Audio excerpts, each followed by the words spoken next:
And hello again, everybody. Welcome to Warriors Fastbreak here on HBC TV 25. I'm Justin Barrientos. Thanks for joining us. We'll talk Warrior women's basketball with head coach Scott Ballard. A split this weekend. Let's start out with the Friday game and tell us a little bit about that. It was Minnesota State Moorhead. They're number 17. Game goes into overtime. Your thoughts on the game? Well, it was a great college basketball game.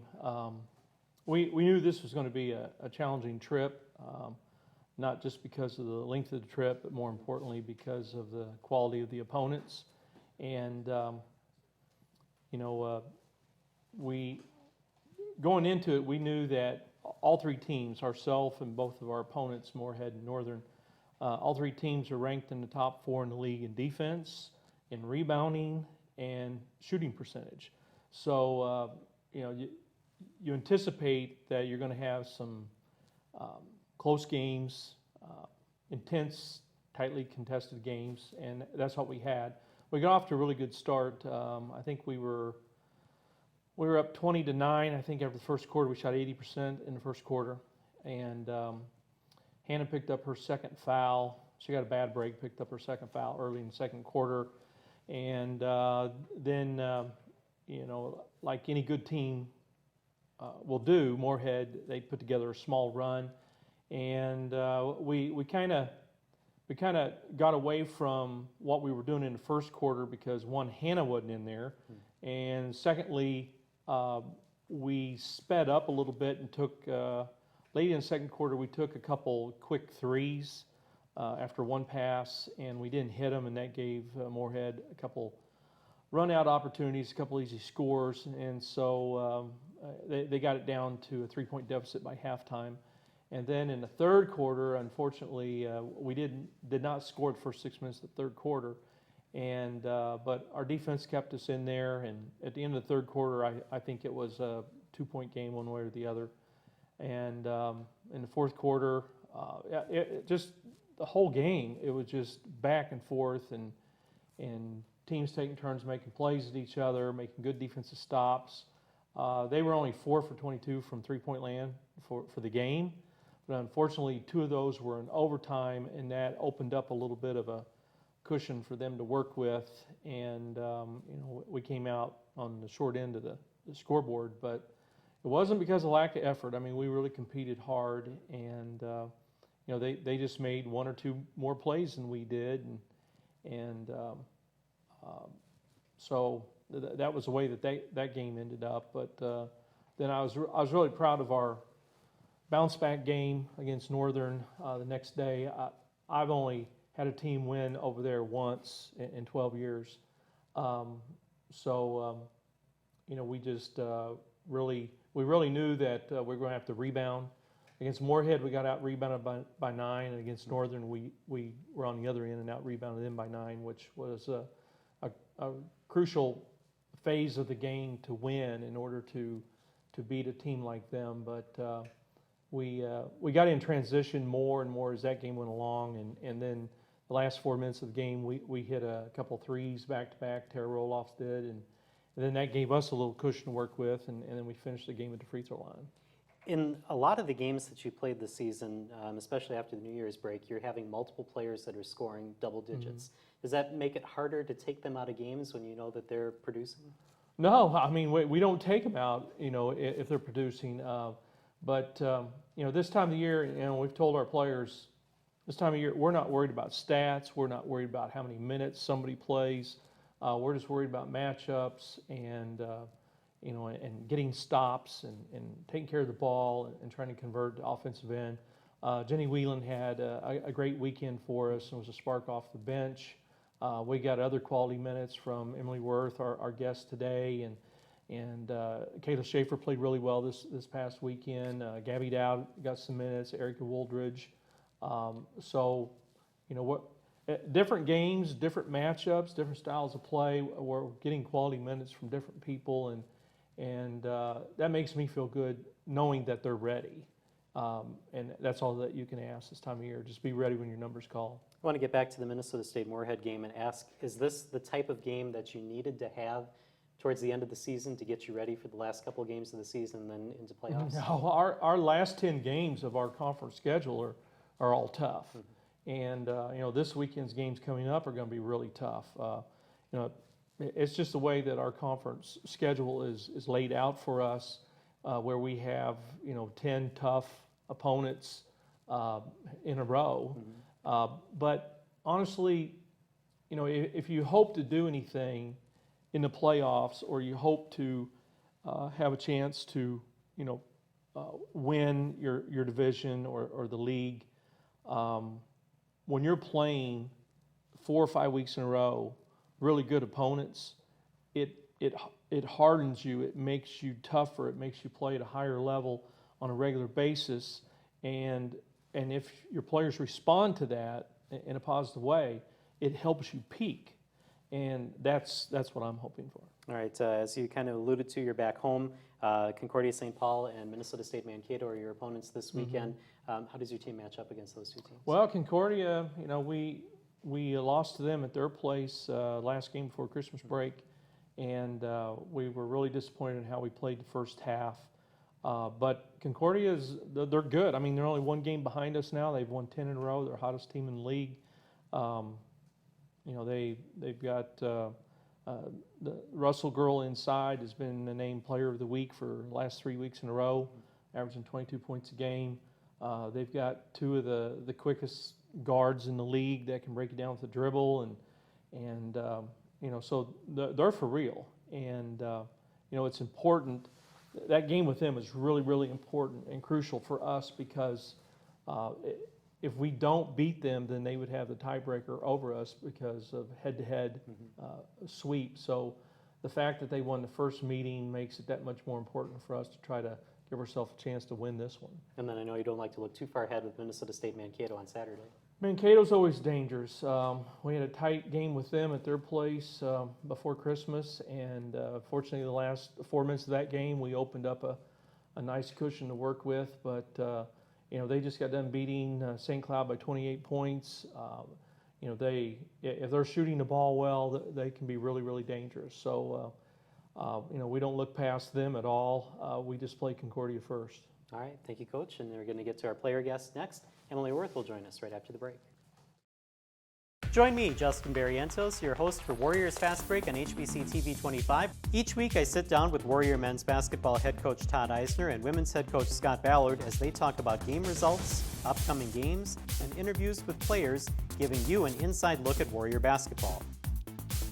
New shows debut Wednesdays at 4:30 p.m. with replays Tuesday through Saturday at 8 a.m. and 4:30 p.m. and before Warrior home games on HBC TV 25.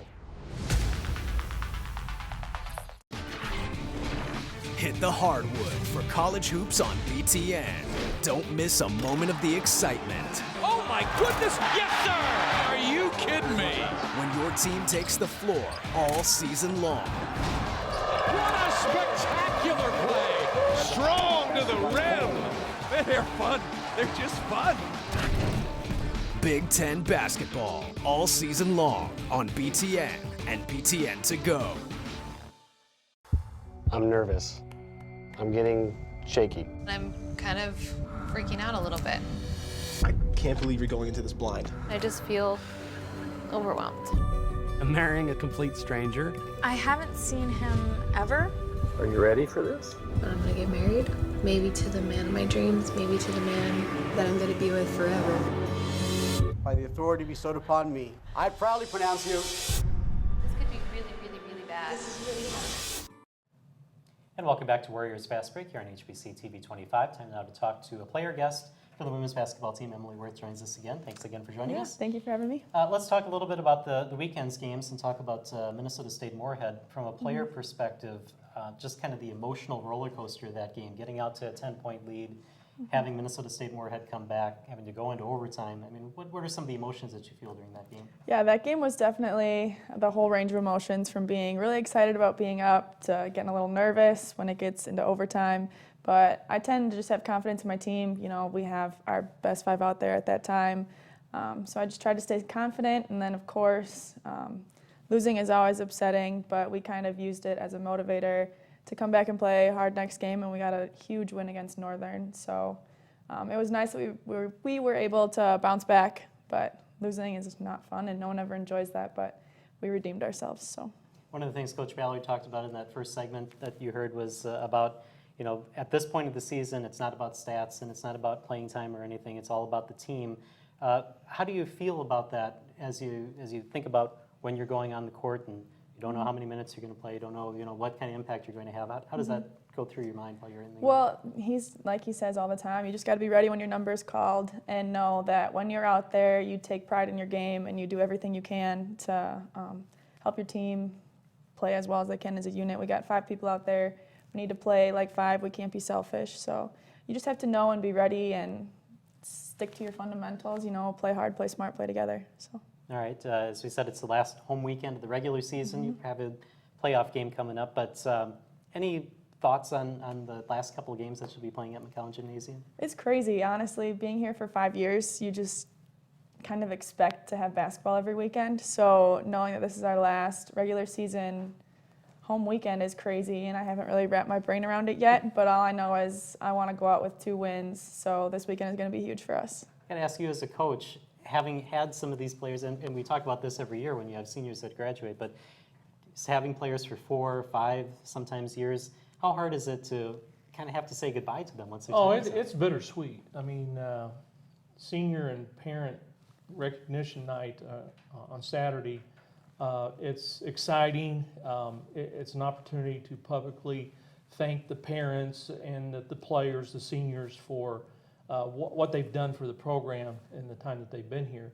But at the same time, it's bittersweet because it's bringing about finality to getting to work with them and coach them and have a relationship with them that you've had over 4 or 5 years, and it's always a reminder of how quickly time goes by, especially when you're having fun. I got to ask you about a video that Winona State put out a couple weeks ago, kind of a pump-up video for your games over the weekend.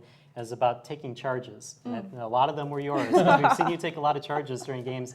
Talk about that aspect of the game and how you kind of have to give yourself up for the team. Yeah, honestly, I love taking charges, and it's doing those little things that make me feel like, I'm out here. This is my job. I really enjoy playing defense. That wasn't something that was always my go-to, but I'm looking for charges all the time. I'll try to take some during practice just because knowing that you're sacrificing your body for your team, I get jacked, my teammates get jacked, so I think it's a really exciting thing and something I strive to do every game. So. How much of a lift is that to the coaching staff? Oh, and the rest of the team? it's awesome. I mean, she's done it so many times that we expect it. And, but, in the men's game, the dunk, the block shot, that gets everybody pumped up. In the women's game, it's somebody that will take a charge for her teammates. It's the most unselfish play, team play that you can make in the game, and Emily has really gotten good at that. All right, last question, kind of about your future. You were talking a little bit about how you're kind of looking towards that. Movement science is your major. What do you plan to do after Winona State? After Winona State, I'm really just looking for a job. I have a double major, so I have a psychology major as well. So I'm really just trying to work with people and help them make changes in their lives. And honestly, I don't have a plan, but I'm looking, so if anyone's hiring, let me know. All right, there we go. We'll put that on. We'll make this go viral. Yeah, all right, great. thank you for joining us this week. Yeah, Good no luck problem. this Thank weekend. you. We're going to take a break here on Warriors Fast Break. When we come back, we'll talk Warrior men's basketball right after this. We chose HBC because they're a local company. They have a big audience in Winona, which is the geographic group that we're looking for. Mel is very easy to work with. She's genuinely concerned about how our money is being spent, and she does everything she can to make sure we get the most for our money. She takes care of us. So whenever there's a problem, which is rarely, I know that I can go to her and she's going to take care of it. To see how HBC Advertising can help your company, call Melanie at 507-474-5802. In times of war or uncertainty, there's a special breed of warrior ready to answer our nation's call. A common man with uncommon desire to succeed. I am that man. we train for war. We fight to win. Brave men have fought and died, building the proud tradition and feared reputation that I am bound to uphold. I will not fail. I will not fail. I will not fail.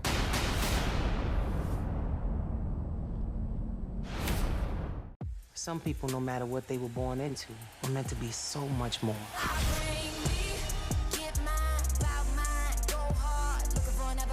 We got the makings of a supergroup.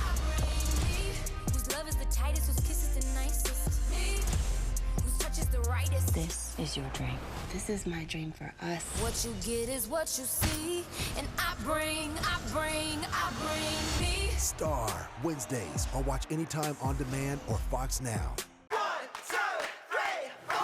What are you waiting for? Sun's out, fun's out. Hit the road with GAC. There's so much to see and do in our great American country. Pick the place, set the scene, and travel in style. 2, 3, 4. Going RV, Wednesday night at 9 only on GAC. And welcome back to Warriors Fast Break here on HBC TV 25. Time now to switch to men's basketball, and head coach Todd Eisner is here. Thanks for joining us again. Absolutely. Let's talk about this weekend. Difficult competition. You're facing off against two of the top teams in the NSIC. Talk about these road games that you had this weekend. Yeah, it was a difficult weekend. We didn't play at the level that we needed to play against two of the better teams in the North, and actually two of the better teams, as you mentioned, in the league. And both really talented, both really good on the offensive end of the floor, so we knew we were going to need to be good defensively, and unfortunately we weren't either night. I want to try to get maybe an inside look at how things work and talk about the Minnesota State-Moorhead game. Early on, they jump out to a 9-0 lead, you take a timeout, they expand that, you take another timeout right away. What are some of the things that you're trying to accomplish when you take those timeouts? And you don't have to say what you actually say to the team, because we might not be able to air that. But I mean, what are you trying to do in those moments? Well, one of the things we talk about really every game is just, is certainly during warm-ups, but even prior to warm-ups, so that week in practice is just mentally getting ready to play. And a lot of times if you jump out 9-0, 12-0, 15-0, one of the thoughts that goes through your head as a head coach is maybe we're not ready to play. And so I know at the 9-0 timeout, I switched and subbed 4 guys in, and just to try to shake the momentum a little bit and change things up. And they still ended up getting 2 more threes. I mean, Moorhead's really, really prolific from behind the arc, and they obviously proved that early on. And anytime you jump or fall behind 15-0, you're putting yourself behind the 8 ball, and we certainly did that. But we're just trying to break the momentum up a little bit from their standpoint, but also trying to shake the tree a little bit from our guys, and trying to get them to wake up if they aren't ready to play, which obviously is a bigger issue than even the 15-0. Is it the same philosophy then at halftime when you talk to your team, or is it something different then? Well, it's a little bit difficult. Every game's a little bit different. One of the things that hinders us a little bit is just our style of play on the defensive end of the floor. We're not a pressing team. We don't play zone. So, one of the things that we struggle with is if we get behind by a lot, we don't have a plan B in terms of a change in style. We just really trust what we're trying to do on the defensive end of the floor in terms of limiting teams' possessions, making possessions difficult, trying to force tough shots, trying to make them shoot 40% from the floor, and we've really struggled with that this year. So that's a big factor in it. But at halftime, if you're down the numbers that we were both Friday and Saturday night, we try to basically look at chopping the second half into the immediate timeouts, and every 5 minutes we're trying to chop. Is it 2 points? Is it 4 points? Is it 6 points off of the lead, and put ourselves in a position in the last 5 minutes of the game to have it be in single digits and put a little pressure back on them. Unfortunately, that didn't happen either night. So you gave up 85 points to both of these teams, which, as we said, high-scoring teams, very good teams. So then what's the philosophy in practice this week and getting ready for the games at home this weekend? You have one team in Concordia that's kind of down in the rankings, and then you have Minnesota State Mankato, which is just a little bit above you, but not quite at the level that they have been in past years. What do you do to try to make sure that you don't give up that many points this weekend? Well, actually, we went back yesterday to some of the first parts of the season's practices and tried to focus a little bit more on some of our footwork, some of our technique on the defensive end of the floor, just an intensity level. We've really, like I said, we've really struggled to just defend individually and collectively at a level that'll give us a chance to win games. And I told the guys right now, I think in NSIC play, we're giving up about 8.7 points a game more now than we did last year at this time. And anytime you do that, and combined with the fact that we don't get the line very much, and then we're 15th out of 16 teams in free throw percentage. So we got a couple of things that really stick out right now that we're not doing at a high enough level to give us a chance to have success. So we went back to some of the basics yesterday in practice. We gave them Monday off. Actually just did a individual workout with the guys, gave them Monday off. Tuesday, went back to the basics, and we'll probably follow up with that again today. One stat that I looked at from the Moorhead game that was amazing to me, considering the amount of points that were given and the kind of style, is that the turnovers were really low. You only had 5 turnovers. Minnesota State Moorhead only had 4 turnovers. It seemed to be a pretty even flow game. Yeah, well, I think one of the things that, again, we're piecing things together as to why, we're not doing the things that we need to do on the defensive end of the floor. And one of those things, too, is we're not a, take it away, deny everything on the half court, but we also are supposed to be a very active team defensively. And we're only causing 10 turnovers a game. So, to me, that shows that we're not taking any charges. We're not using our hands and being active with our hands and getting deflections and steals. And even though we don't deny things, we still should have the ability to be really much more active and much more assertive on the defensive end of the floor, and we're just not doing that. So from Moorhead's standpoint, them only having 4 or 5 turnovers is not surprising, not acceptable, not good, but not surprising with the way we're playing right now. Is it hard to try to change the mentality of players if that's not the way that they usually play, to try to do that? Well, and the frustrating thing is the style that we play defensively is set up for teams maybe that aren't as athletic or as quick. And I don't think we're overly athletic. I don't think we're the quickest team in the league. And so if we were doing the things systematically that we were supposed to be doing, we should be set up to still be successful. And those things just aren't getting done individually. We're not keeping the ball in front of us. So in terms of what we call fighting the dribble, we've done a really poor job with that. We've overcommitted in the help some. We've gotten beat at the rim too much. And so, we're sitting here talking about things on February 7th or 8th or whatever today is. Whether or not it can get changed in the next 2 weeks, we're going to certainly try to figure out a way to do that. We've even talked about in staff meetings, or at least Zach and I talking about, do we even want to throw some zone in, which would just make me throw up, if we did it. We also want to give our guys the best chance to win here at the end of the year. And so, I think we're going to stick with what we do and what we believe in, and we got to get our guys to perform at a higher level. Now, last year you caught fire towards the end of the season, had a very good second half of the year. What's the focus this year in the last couple of games of the regular season heading into playoffs? What would make you happy seeing your team? Yeah, I would love to see us just defend at a higher level, and that would give us a better chance to win some of these games. So right now you don't know when you can catch fire. You don't know what's going to cause you to catch fire, and anybody can use a spark to get them going at this time of the year. But we're running out of days. That's the problem, is we keep talking about this weekend we're going to do it, this weekend we're going to do it, this weekend we're going to do it, and we're not consistently doing it. And so we've got to figure out a way here this weekend to just win Friday. And as I talked to our guys, Concordia St. Paul's beaten us the last 2 times we've played them, and so right now we need to figure out a way to beat them, and then wake up Saturday morning and figure out a way to beat Mankato and have a positive last home weekend, because we're for sure going to be on the road for the tournament. All right, we're going to take a break here on Warriors Fast Break. When we come back, we'll get the player perspective as Tommy Getke joins us right after this. Can I ask you what that is? Do I have to take these little handcuffs off his hand? Is this the ear or is this the ear? Oh my God. How much cinnamon did you use? A lot. They have a lot of questions. I need a dinghy. Where's the dinghy? Why is this squishy? Am I going to be infected? I have to use a blender? Swing. Because they have no clue. Why is this cheese hard? Is this a cabbage? These people have nowhere to go but up. This is disgusting. All new, Sunday night at 9. Worst Cooks in America on Food Network. My name is Drew Scott, and on Property Brothers, What do you do? I'm Jonathan Scott, and I do the work. I take them to houses. It's a lot of work. Drew helps me throughout the entire process. He finds the perfect house. What Jonathan does on Property Brothers is he makes dreams come true. This is so nice.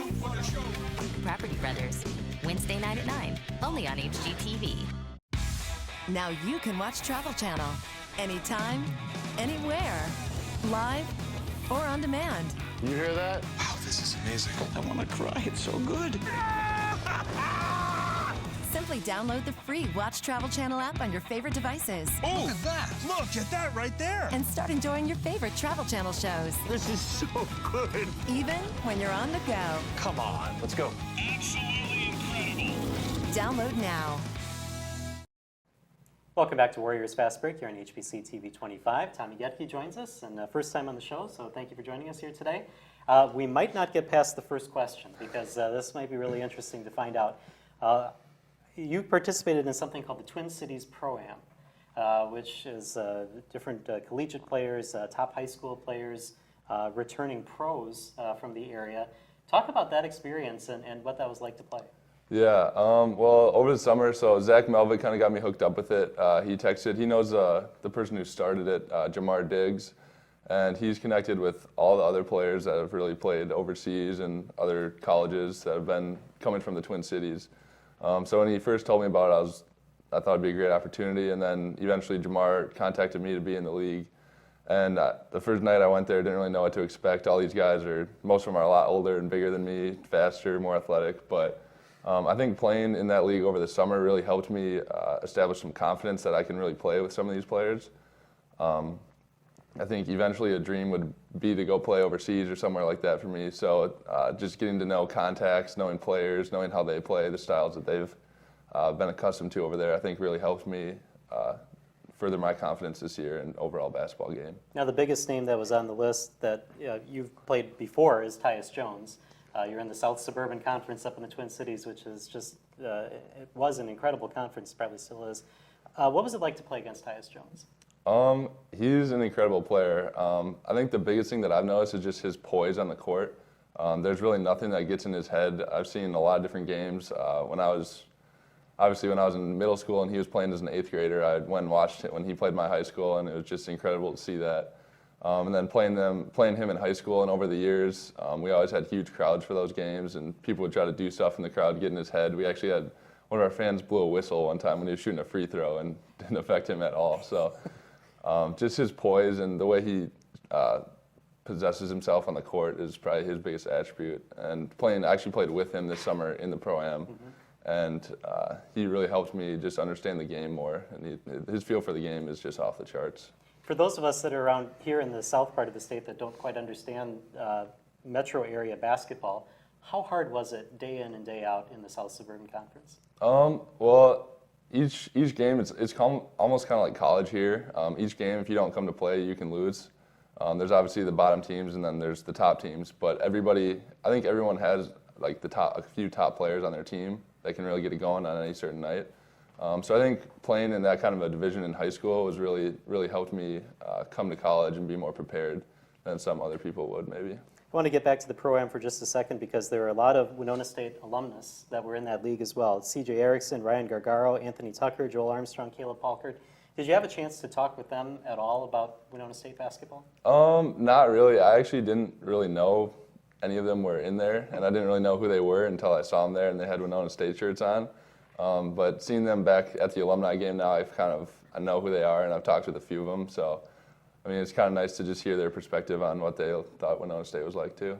Had you ever heard of this league before? This is the first time that I had heard of it. Right. Yeah, we weren't aware of it, obviously, when I got here. I didn't get here till August the previous year. So we had something like that back in Omaha for our guys to play in. It was a great opportunity for them in the summer to play against different players, different college players, but also in the Omaha area, the guys that came back that were overseas. And every once in a while, a Kyle Korver and Anthony Tolliver were back in town and would basically run from the top of the key to the top of the key.